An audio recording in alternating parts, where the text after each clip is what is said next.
রণবীর সিং এর latest Bollywood movie Dhurandhar Indian box অফিসে রীতিমতো কাঁপন ধরিয়ে দিয়েছে।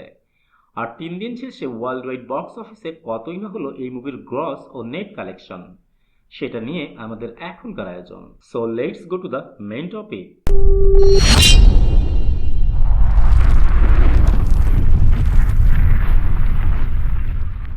Multi star cast movie Ranveer Singh, Sara Arjun, Arjun Rampal, Sanjay Dutt ও অক্ষয় খান্না অভিনীত 2025 সালের one of the most desirable Bollywood movie Dhurandhar গত শুক্রবার বিশ্বব্যাপী মুক্তি পায় এবং মুক্তির পরপরই ইন্ডিয়া এবং ওভারসিজ মার্কেটে বাম্পার ওপেনিং নেয়। প্রথম দিনেই মুভি ইন্ডিয়ান বক্স অফিস থেকে গ্রস কালেকশন তুলে আনে 35 কোটি রুপি এবং নেট কালেকশন তুলে আনে 28 কোটি 60 লাখ রুপি। মুভির পাবলিক রেসপন্স ও ক্রিটিক্স রিভিউ 100% পজিটিভ হওয়ায় মুভির প্রথম দিনের তুলনায় দ্বিতীয় দিনে মুভির কালেকশন গ্রো করে।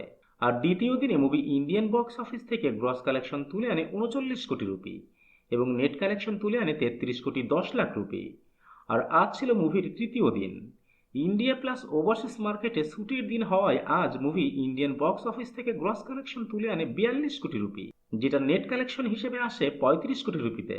On the other hand overseas মার্কেটে মুভি প্রথম 2 দিনে গ্রস কালেকশন তুলে আনে 2.25 মিলিয়ন ইউএস ডলার। ইন্ডিয়ান রুপিতে কনভার্ট করলে এই অ্যামাউন্ট গিয়ে দাঁড়ায় 20 কোটি 24 লাখ রুপিতে।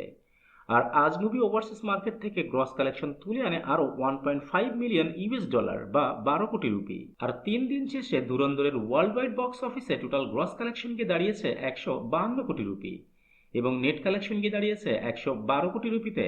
কিন্তু এত ইনকাম করার পরেও মুভি কিন্তু সিকিউরড পজিশনে নাই, কেননা মুভির বাজেট 280 কোটি rupee. That's it for today. আবারও দেখা হবে নতুন কোনো ভিডিওতে নতুন কোনো মুভির বক্স অফিসের কালেকশনের রিপোর্ট নিয়ে। Till then tata and bye bye. আর হ্যাঁ, please subscribe, comments and share করতে ভুলবেন না কিন্তু।